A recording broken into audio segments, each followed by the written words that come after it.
गांव में अकेले रहते बूढ़े पिता की मृत्यु हुई तो विभिन्न शहरों में बसे दोनों भाई पिता के अंतिम संस्कार के लिए गांव पहुंचे।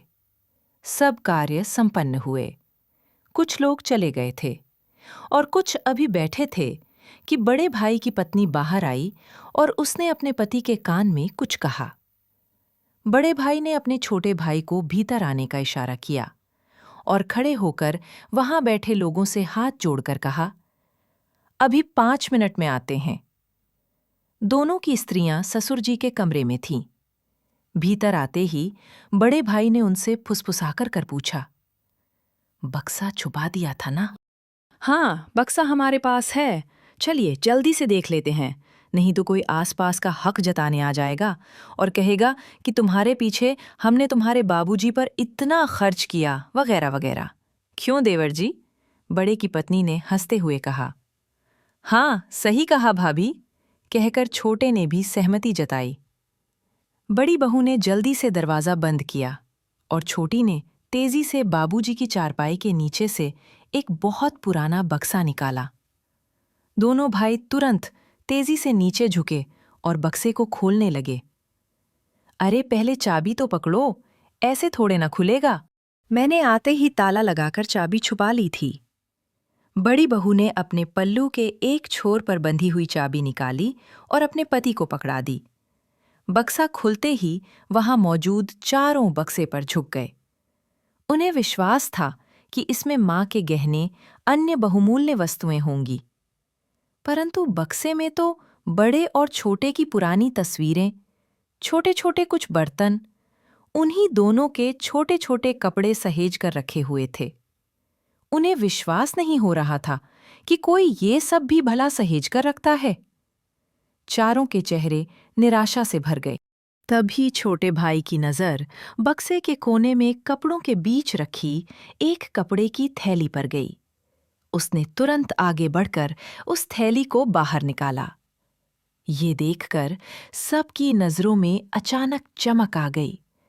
सभी ने लालची नजरों से उस थैली को टटोला।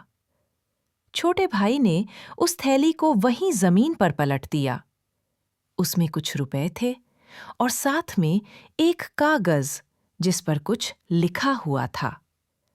छोटे भाई ने रुपए गिने तो लगभग 20,000 रुपए थे। बस, और कुछ नहीं है। अरे, इस कागज को पढ़ो जरूर, किसी बैंक अकाउंट या लॉकर का विवरण होगा, बड़ी बहू ने कहा। तो बड़े बेटे ने तुरंत छोटे के हाथों से उस कागज को छीन कर पढ़ा। उस पर लिखा हुआ था, क्या ढूंढ रहे हो? संपत्ति?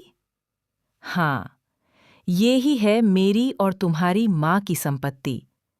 तुम दोनों के बचपन की वो यादें जिसमें तुम शामिल थे, वो खुशबू, वो प्यार, वो अनमोल पल आज भी इन कपड़ों में, इन तस्वीरों में, इन छोटे छोटे बर्तनों में मौजूद हैं। यही है हमारी अनमोल दौलत। तुम तो हमें यहाँ अकेले छोड़कर चले गए थे, अपना भविष्य संवारने, मगर हम यहाँ तुम्हारी यादों के सहारे ही जिएं। तुम्हारी माँ तुम्हें देखने को तरस गई, और शायद मैं भी। अब तक तुमसे कोई पैसा नहीं लिया, अपनी पेंशन से ही सारा घर चलाया, पर तुम लोगों को हमेशा इस बक्से में अनमोल दौलत है जानबूझकर सुनाता रहा। मगर बच्चों, ध्यान देना, अपने बच्चों को कभी अपने से दूर मत करना, वरना जैसे तुमने अपने भविष्य का हवाला देकर हमें अपने से दूर किया, वैसे ही दुनिया का सबसे बड़ा दुख जानते हो क्या होता है?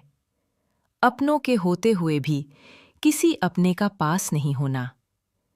जीवन में उस समय कोई दौलत, गहने, संपत्ति काम नहीं आते। बच्चों, मरने के बाद भी मैं तुम पर बोझ नहीं बनना चाहता, इसलिए ये पैसे मेरे अंतिम संस्कार का खर्च है। पूरा कागज पढ़ते ही बड़े बेटे के साथ साथ छोटा बेटा भी फूट फूट कर रो पड़े। धन्यवाद।